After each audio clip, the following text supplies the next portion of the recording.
श्री प्रल्हाद महाराज संगीत चरित्र कथामृत या आजच्या चौथ्या भागाचे प्रायोजक आहेत दैनिक जालना नायक, नवजीवन मल्टीस्पेशालिटी हॉस्पिटल व research centre, NRG group India आणि एक सेवेकरी. तर चला पाहूयात आजचा चौथा भाग. गुरु बाबलेच्या मोठ्या मोठ्या त्या साखर मोठ्याच्या जाळ्या असायच्या, साप असायचे आतमध्ये, आणि प्रल्हादाचा तिथून तसा दाबदार त्या घडीमध्ये जाऊन बसायचा. त्या दोघा भावांनी दिले, अरे बाबा प्रल्हादा, तुला भीती कशी वाटली नाही? आणि बाबा भीती कशाची वाटेल? अरे तू एकटाही नाही इथे. नाही नाही बाबा, एकटा कशाचा होतो तुम्हाला माहिती नाही का? तुम्ही पाहिलं नाही? वामभागी सीतामाई, वामभागी सीतामाई, वामभागी सीतामाई, वामभागी सीतामाई. जगज्जननी माझे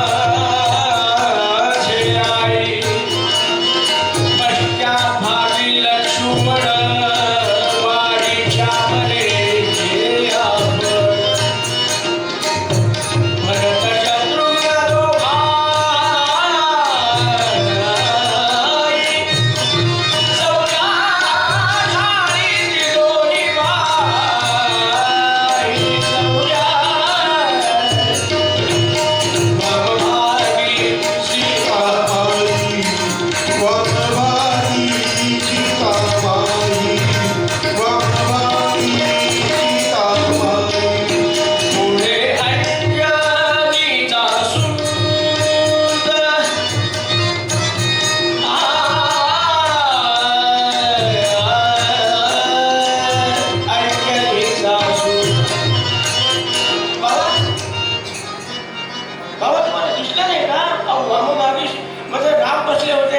डावीकडून जाण्याची माय होत्या, मांडीवर त्याच्या वामान कारुण सीता, मुख कमल मिलन लोचनम नीरदावम, नाना अलंकार दीप्तम.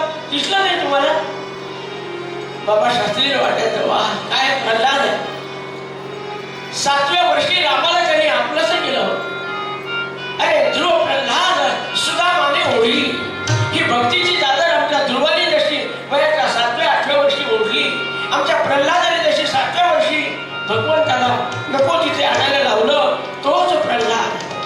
अहो, एका भक्ताने यासाठी वर्णन केलंय की श्रीत्रे कालयुगीचे नृसिंह बदले प्रल्हाद भक्ता प्रती, घ्यावा जन्म तुमा कलित उदरी, माझ्यामध्ये श्रीपती. एका भक्ताने वर्णन केलं की त्रेतायुगातला प्रल्हाद जो हिरण्यकशिपूचा पुत्र होता, त्यांनी नामस्मरण केलं, त्यामुळे भगवंताला ओल्या वृक्षात नाही, वाळलेल्या खांबाकडे येऊन उभं राहावं लागलं, उकळत्या तेलाकडे जाऊन बसावं लागलं. तोच प्रल्हाद, त्याची नामस्मरण करण्याची इच्छा शिल्लक राहिली, अतृप्त राहिली, म्हणून तो प्रल्हाद त्या मुकुंद अण्णांच्या घरी पुत्ररूपाने आला आहे. आपला नाही, जगाचा उद्धार करण्यासाठी आलेला आहे. असा आमचा प्रल्हाद. बाबाला धन्यता वाटायची, मुकुंद अण्णाला धन्यता वाटायची, हा प्रल्हाद साधा सुद्धा नाही. आणि म्हणून तर अनेक साधू संत न बोलावता घरी येतात. आमचे प्रल्हाद महाराज प्रवचनात सांगायचे की साखर सांडली की मुंग्यांना निमंत्रण द्यावं लागत नाही, आपोआप साखरेच्या वासानं मुंग्या येतात. तसं तिथे साधू आहे, संत आहे, तिथे भगवत भक्त आहे, अनेक साधू येतात, परमेश्वर सुद्धा तिथे येतो आहे. असा आमचा प्रल्हाद.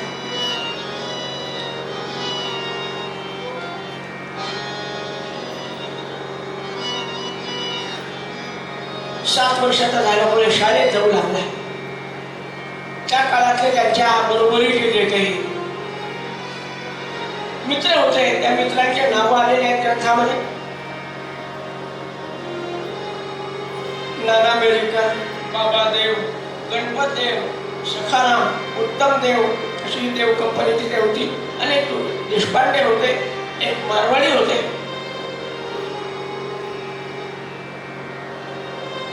गोपी किशन शेठ अग्रवाल, एक माळी होता महाराजांचे म्हणून राहणार आणि गणपतमाई असे होते. मला शाळेत जाता जाता जाता संतांचं वैशिष्ट्य लक्षात येतं. पहा, एकदा आहे गणपतमाई, त्याला बंडूमाई असंही म्हणतात. जुन्या काळातले बंडूमाई, आता गणपतमाईंचा मुलगा बाळमाई, ते 5 भाऊ होते. पण ते सगळे जातात रामरूप झाले. त्यांचे नातू एक सध्या इतके जुने ते गणपतमाई. एकदा काय झालं, त्या काळातल्या पद्धतीप्रमाणे शाळेत फी भरावी लागत नव्हती.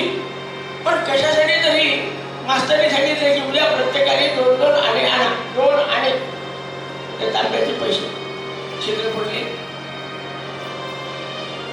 सगळ्यांनी घरी सांगितले की द्या 2 आणे.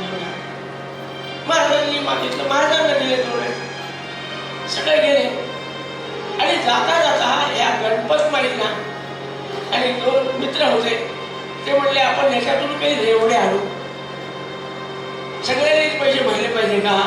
आपण 8 लोक आहे, चौघाचे पैसे म्हणून चौघे ते रेवडे आणून खाऊ शकतो. सरले विचारायला सांगू उद्या घेऊ पैसे. रेवडे आणल्या. प्रल्हाद रेवडी घेणार नाही. रेवडी घ्यायला, रेवडी खायला काय का? तुम्ही तुमच्या पैशाने घेतल्या का? घरून कोणत्या हेतून पैसे मागितले? शाळेत भरायसाठी. आणि तुम्ही ते पैसे वापरायला लागले. मी रेवडी खाणार नाही. हा प्रामाणिकपणा. हे ऐकल्यावर आपल्याला टिळकांची आठवण्याचे टिळक, लोकमान्य टिळक. आमच्या प्रल्हाद महाराजांनी शाळेतल्या पैशाच्या रेवडी खाल्ली नाही. इतका प्रामाणिकपणा रक्तामध्ये भिजलेला आहे आमच्या महाराज. संतत्व असं रक्तामध्ये भिजलेलं असावं लागतं. उकरून घेतलेलं नाही चालत, ते उघडच पडतं महाराज. एकदा शाळेत गेले महाराज. त्या काळामध्ये काय झालं, टोळांची झाड आली. टोळ झाड जुन्या लोकांना माहिती आहे. टोळ पडायचे पिकावर, गव्हावर, ज्वारीवर टोळ पडले की गावातल्या लोकांनी काठीनं त्याला मारायचं. इथून उठले की पुन्हा दुसरीकडे पडायचे. म्हणून गुरुजीने सांगितलं सगळे त्याने घरी जा आणि काठ्या घेऊन या. आपल्याला सगळ्यांना हे टोळ मारायचे समोरच्या शेतात पडलेले आहे. आता मला सांगा, 7-8 वर्षाच्या मुलांना मारायची जोड्याची किती हौस असते. आपल्या ताकद असं कोण असो, महाराजांनी तुटून पडतात एकमेकाच्या अंगावर. सगळे मुलं गेले, काठ्या घेऊन आले. 7 वर्षातले गेले, केवढ्या काठ्या असतील, पण ते प्राण्यांना मारायपुरत्या कामाच्या होत्या. शिक्षक म्हणून 2-4 शिक्षक. पहिल्यांदा काय, एक शिक्षकी शाळा, इतिहास त्यांनी शिकवायचा, भूगोल त्यांनी शिकवायचा. बर, अशा शाळेचा अनुभव आमच्या दामू अंडाला आहे. कोणाला लागलं तर विचारून घ्या. सगळे काठ्या घेऊन आले, शेतामध्ये गेले आणि त्या टोळावर मारण्यासाठी तुटून पडले. ए प्रल्हादा, गुरुजी ओरडले, तू ऐकलं नाही का? मी काय सांगितलं? टोळ मार. म्हणलं मी टोळ मारणार नाही. कोण्याही जीवाचा न घडो मत्सर, वर्म सर्वेश्वर पूजनाचे. मी जीव हत्या करणार नाही. टोळ मारायचे काही दुसरे प्रकार असतील. आपण काठीने मारलं पाहिजे. मला पटत नाही, मी मारणार नाही. म्हणले शाळा उद्यापासून शाळेत यायचं नाही. म्हणले जय श्रीराम. घेतली पाठी, आले घरी. गंगाबाईने विचारलं, करे प्रल्हाद लवकर सुटली शाळा? उन्हाळा लागला म्हणून? नाही माय, उन्हाळा काही शाळा चालू आहे. मी चालू. काय झालं? गुरुजीने ते टोळ मारायला सांगितले. सगळे मुलं तुटून पडले. मी मारले नाही. म्हणजे बरं झालं. गुरुजीने सांगितलं उद्यापासून शाळेत जायचं नाही. जाऊ दे, आपल्याला काय त्याच्यावरून आणलं. त्याचं कारण होतं घरात वेदविद्या होती. वेदविद्या ही ब्रह्मविद्या आहे महाराज. आणि ही बाकीची विद्या एवढं पोट भरायची शिकले तर जास्त पैसे मिळवतात, न शिकले ते कमी पैसे मिळवतात. पण ब्रह्मविद्या काय करते माणसाला? जीवो ब्रह्मही बना पहा या संज्ञेपर्यंत नेऊन पोहोचवते. मीच परमात्म्याचा अंश आहे, मीच परमात्मा आहे हा भाव अंतःकरणामध्ये रुजवण्याची जी विद्या आहे तिला ब्रह्मविद्या म्हणतात. ही विद्या नसली तर नसली. पूर्वीच्या काळी मी श्रीमंत झालो पाहिजे, माझं 2 मजली घर असलं पाहिजे, माझ्या औरंगाबादला पुण्याला फ्लॅट असले पाहिजे, मला 20-22 लाखाची कार पाहिजे, असं काही नव्हतं. 2 वेळा मस्त खायला मिळालं ना आनंदात राहायचे. बरं त्याला काय वरणच पाहिजे, भाजीच पाहिजे असं काही नाही. त्याच्या भाकरीवरती अल्पसंतुष्ट होते पहिले लोक. आता संतुष्टता राहिलीच नाही मला. आणि खरं सांगतो खायला फार पैसा लागत नाही. कोणी किती गावरान तुपामध्ये पोळे असे बुडवून खा, पैसा किती लागतो मला. आणि वायफटच पैसा जास्त जातो. वायफट पैसा मिळवण्यासाठी वायफट मार्ग स्वीकारावा लागतो. अरे तो मोठा ते जाऊ दे. आमच्या प्रल्हाद महाराजांची शाळा सुटली.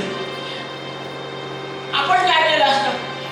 समजा आपण प्रल्हाद महाराजांचे काका असतो, मामा असतो, काय म्हणलो असतो? अरे काय पोरकटपणा केला. गुरुजी म्हणतात तर मारायचं, सांगणाऱ्याला पाप केलं असतं, तुझं काय बिघडलं असतं, जा शाळेत. सगळे म्हणले गेला नाही, जाऊ दे. प्रल्हादा उद्यापासून शाळा बंद. मग करायचं काय? रघुपतीराव शबराजा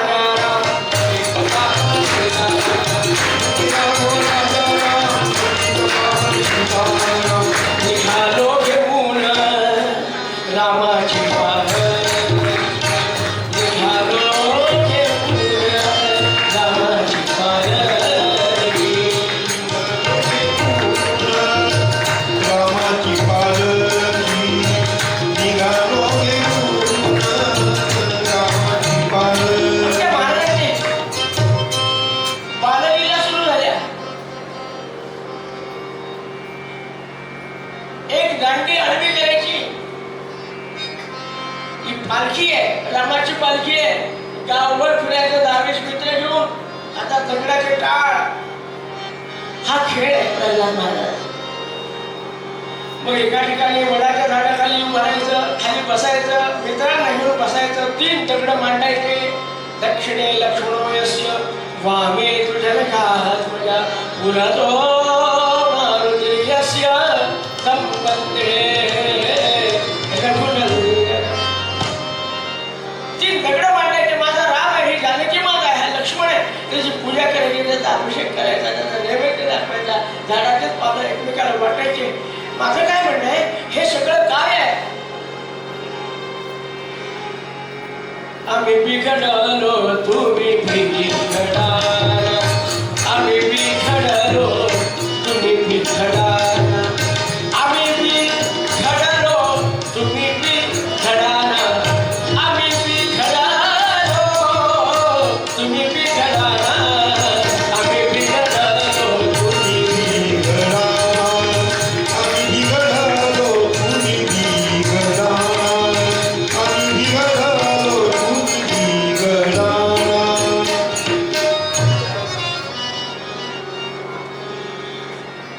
असे खेळ सुरू झाले महाराज. रात्रंदिवस त्या रामाच्या नामामध्ये फुगड्या काय, पावल्या काय, दिंड्या काय, पालख्या काय, दुसरा विषयच नाही. मन रामरंगी रंगले. हे आमचं प्रल्हाद महाराजांचं जीवन आहे. आता याचा वेळ वाया चालला. हा असाच हिंडत जाईल अजूनमधून. म्हणून घरातल्या लोकांनी ठरवलं आता 8वं वर्ष लागलंय, याचं व्रत बंद करून टाका. या मंत्राचा अर्थ काय आहे? गायंतम त्रायसे यस्मात्. जो गायत्रीचा मंत्र उच्चारतो ना त्याच्यामध्ये आपोआप मै अग्निस्तेजो दधातु, मै सूर्यो भ्राजो दधातु. मला सगळे देवदेवता, इंद्र काय, चंद्र काय, सूर्य काय, तेज देतात. ब्रह्मास्त्र ब्रह्मास्त्र म्हणून आपण महाभारतामध्ये ऐकतो की ब्रह्मास्त्र सोडलं. ब्रह्मास्त्र म्हणजे काय आहे? गायत्री मंत्राचा विशिष्ट प्रकार आहे. लोम अनुलोम या पद्धतीने केलेला जप म्हणजे ब्रह्मास्त्र आहे. हो, ही ब्रह्मास्त्राची ताकद आहे.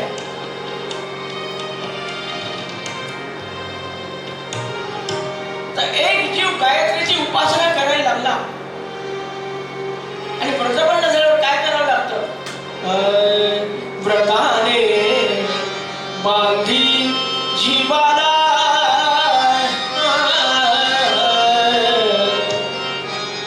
व्रताने बांधी जीवाला असा व्रतबंध सोहळा, असा व्रतबंध सोहळा.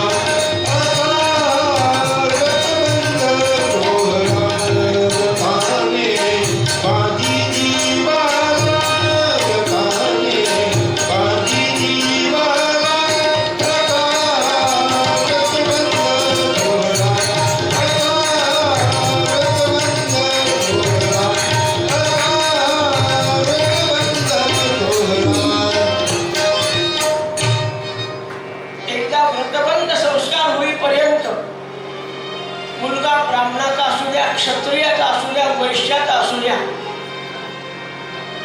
ब्राह्मणाचा असेल तरी जन्मना जायते शूद्र, तो शूद्र मानला जातो आमच्याकडे. शूद्र तोपर्यंत त्याला वेदाचा अधिकार नाही, पूजेचा अधिकार नाही, तो शूद्र आहे. संस्कारात द्विज उच्चते. व्रतबंध संस्कार केल्यानंतर त्याला द्विजय या शब्दाचा अर्थ द्वितीय जन्मते भवतो, त्याचा दुसरा जन्म आहे हा. मग तोपर्यंत केव्हाही झोप, केव्हाही खाय, कुठेही खाय, काहीही खाय. पण एकदा का व्रतबंध सोहळा झाला की कुठे खाल्लं पाहिजे, केव्हा जेवलं पाहिजे, केव्हा झोपलं पाहिजे. दिवामा स्वापसी ही विद्यार्थ्यांनी दिवसा झोपू नये असे सगळे नियम असतात व्रतबंधामध्ये. ऐकणाऱ्याला वेळ नसतो, सांगणारा बरोबर करतो, काय करेल विचार. प्रल्हाद महाराजांचा विवाह, लग्न सोहळा, आपलं क्षमा करा, व्रतबंध सोहळा मोठ्या थाटात पार पडला.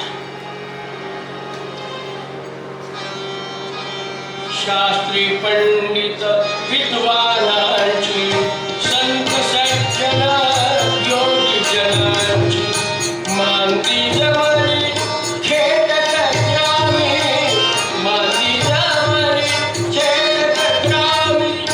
आशीर्वचन देण्याला असा व्रतबंध सोहळा.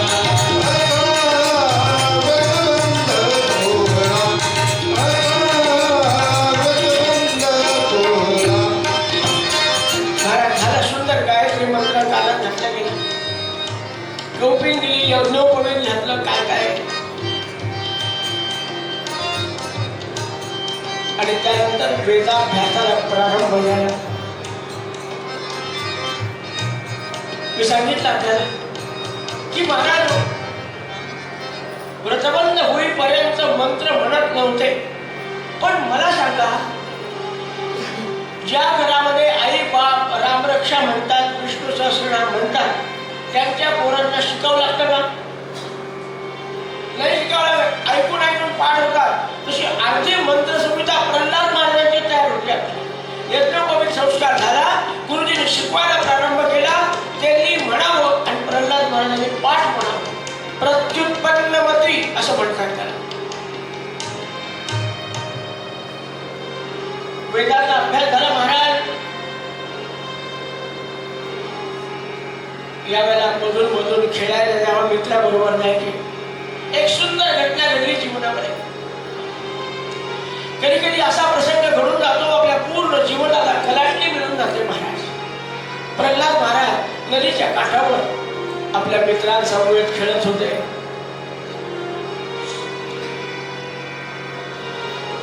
आणि त्याच वेळेला खेळत असताना मित्रांचं लक्ष खेळण्यास होतं, पण एक तपस्वी ब्रह्मचारी आई तारुण्यात आलेला, लंगोटी घातलेली आहे, अंगावर एक उपटं घेतलेला आहे, उजव्या खांद्याला कुबडी लावलेली आहे, पायामध्ये खडावा आहे, असा एक दिव्य पुरुष त्या नदीच्या काठावरून झपाझप पावलं टाकीत टाकीत पुढे चाललेला आहे. साखर खेळला ओलांडून पुढे चालला. पण आमचे प्रल्हाद महाराज त्याच्याकडे टक लावून पाहत होते. कोण होता हा महापुरुष? महापुरुष कोण होता?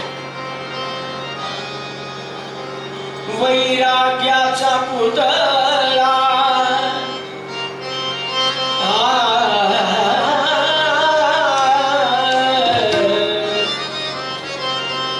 वैराग्याचा पुतळा प्रगटला भूतळा नेत्र माझी साठला योगी राजा नेत्र माझी साठला योगी राजा वैराग्याचा पुतळा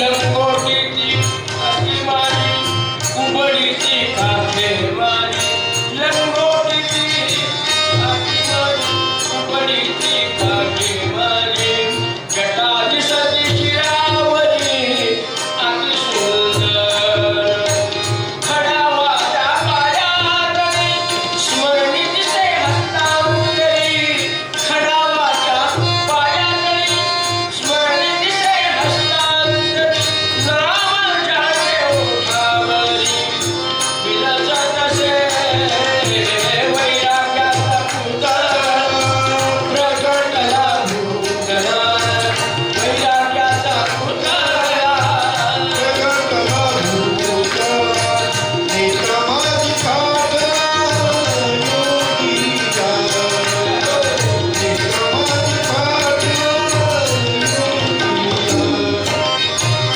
लक्ष लागले चरणी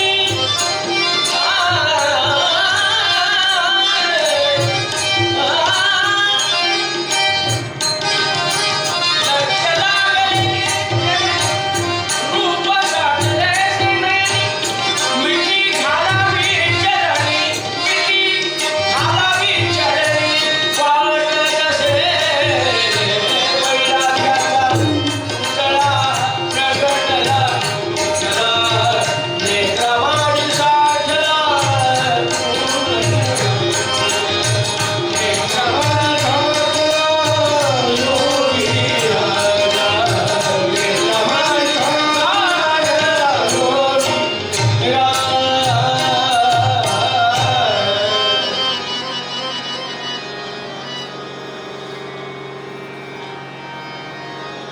कोण असला पाहिजे हा साधू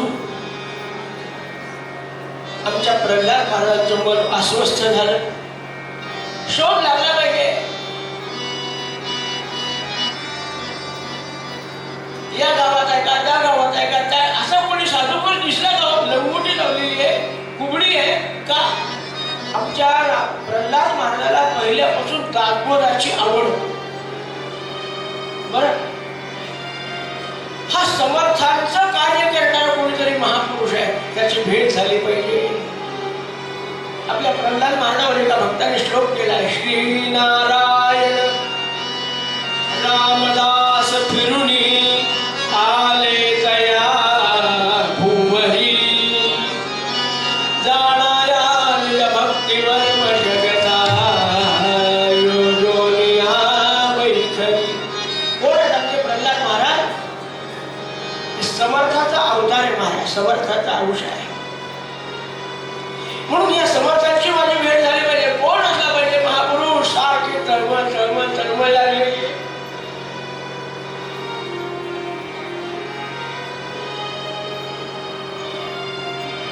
काही दिवस गेले काही महिने गेले एखाद्या वर्षाचा काळ गेला असेल प्रल्हाद महाराज 10-11 वर्षाचे झाले पण अजून मधून जेव्हा बसले ना वैराग्याचा पुतळा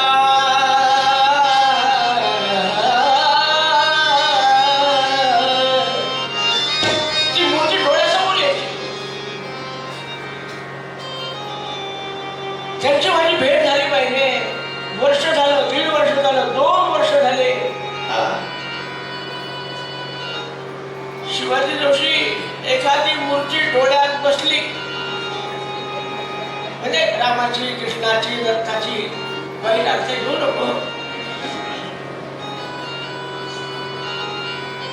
की वेळ लागतं की नाही माणसाला, तसं आमच्या प्रल्हाद महाराजांना त्या महापुरुषाचं वेळ लागलं. 2 वर्षाचा कालावधी गेला आणि समजलं की किन्होळा नावाचं गाव आहे पूर्णा नदीच्या काठावर.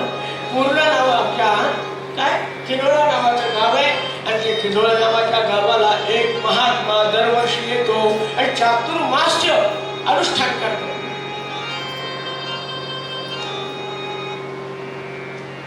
तीन अनुष्ठान झालेले आहेत, अगदी तारुण्यामध्ये आलेले आहेत, 25-28 वर्षाचे असावे. 4 महिने अन्न न घेता उपास करतात, मौन धारण करतात, फक्त दासबोधावर प्रवचन करतात, तेव्हा लोकांनी विचारलेल्या प्रश्नाचे उत्तर देतात. बाकी 23 तास महाराज बोलत नाही. करतात काय? श्री राम जय राम जय जय राम, श्री राम जय राम जय जय राम, श्री राम जय राम जय जय राम, श्री राम जय राम जय जय राम, श्री राम जय राम जय जय राम, श्री राम जय राम जय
रामदासी संप्रदायात आहे, दासबोधावर प्रवचन करतो. हे समजलं आणि प्रल्हाद महाराजांनी विचार घरामध्ये मांडला.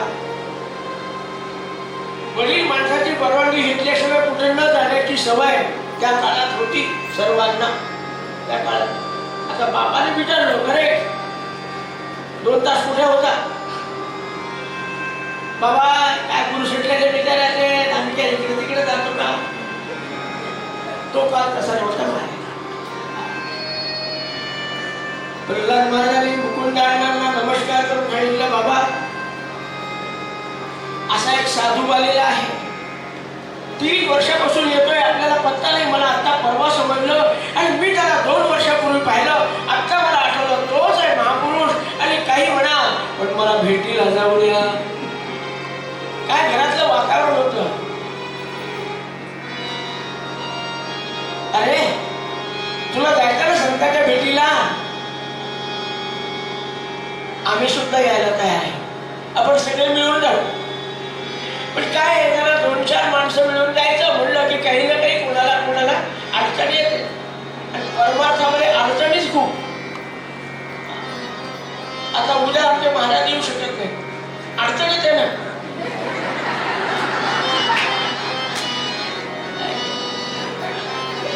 काहीतरी परमार्थामध्ये अडचण येत असते. त्यांचा घरी गेल्यावर एक परमार्थच असतो, ती गोष्ट सोडा. पण 2 दिवस झाले, 4 दिवस झाले, अरे उद्या जाऊ, आज अशी अडचण आली, उद्या जाऊ. परवा ते पाहुणे आले, उद्या जाऊ. आता उद्या आपल्याकडे शास्त्री वाढणार आहे, परवा जाऊ. 4 दिवस झाले, 5 दिवस झाले.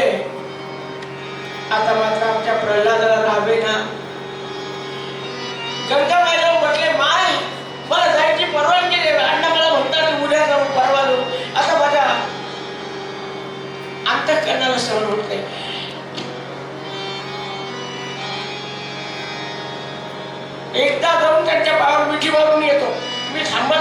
वापस येतो पण मला जाऊ दे.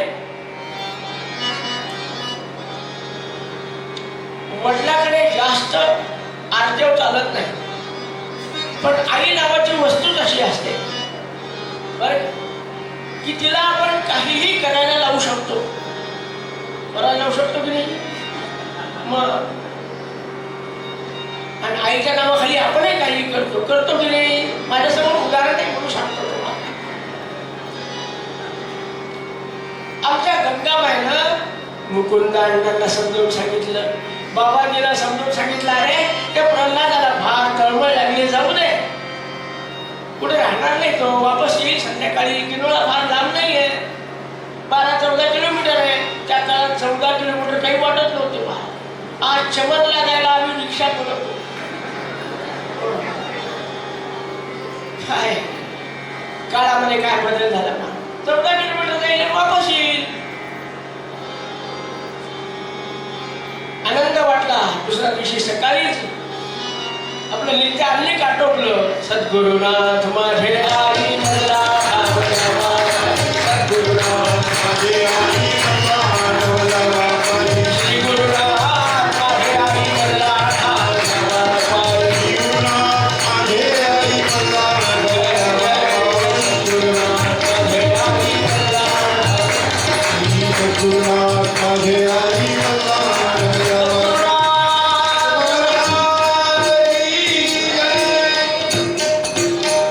आपल्या बरोबर 3 मित्र घेतले. आमच्या प्रल्हाद महाराजांनी 10 वर्षाचे 12-13 वर्षाचे होते. 3 मित्र घेतले आणि धावत पळत किनोळा गाठलं. महाराज 14 किलोमीटर सकाळी 9:30ला महाराज जाऊन पोहोचले. आणि 9:30-10च्या दरम्यान महाराजांचा जप आटोपलेला, मानसपूजा आटोपली, डोळे उघडलेले, अंगावरचं उपरणं खाली टाकलेलं. जय जय रघुवीर. चातुर्मास संपलेला होता. 25 माणसं समोर बसलेले होते. 4 दिवस अनुष्ठानानंतर सुद्धा लोकांनी महाराजाला ठेवून घेतलं. फार प्रेम आमच्या महाराष्ट्रामध्ये, त्यातल्या त्यात मराठवाड्यामध्ये संतांवर फार प्रेम आहे. काही लोक आहेत टीका करणारे, जाऊ द्या.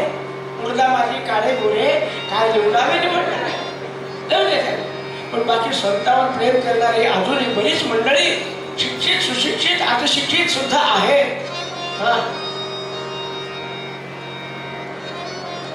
बसलेली मंडळी समोर. आणि तितक्यात आता हा प्रल्हाद आपल्या 2 मित्रासमवेत आलेला आहे. आणि प्रल्हाद महाराजाला कोणीतरी कनक कटोरा दुधासे भरियो, महाराजांच्या हातात दुधाचा कटोरा दिला. 10 वाजताची वेळ. दूध प्यायला महाराज तोंडाला लावणार, इतक्यामध्ये हे 3 पोरं धावत आले. दोघं मागे 4 हातावर त्यांनी नमस्कार केला. पण प्रल्हादाने पाहिल्या बरोबर ते आठवलं. माझं आठवतो तोची पहा गुरुला. जे 2 वर्षापूर्वी पाहिलेलं रूप तेच आहे म्हणल्यानंतर घेतली की पायाला घट्ट मिठी मारली. कोणाला काय वाटेल ते वाटो. 4-6 महिन्यानंतर लेकरू घरी आलं की आईला जसं बिलकतं ना, लग्न व्हायच्या आधी आईला बिलकतं. लग्न झाल्यावर त्याचं पात्र बिघडतं सगळं. मग आई घरात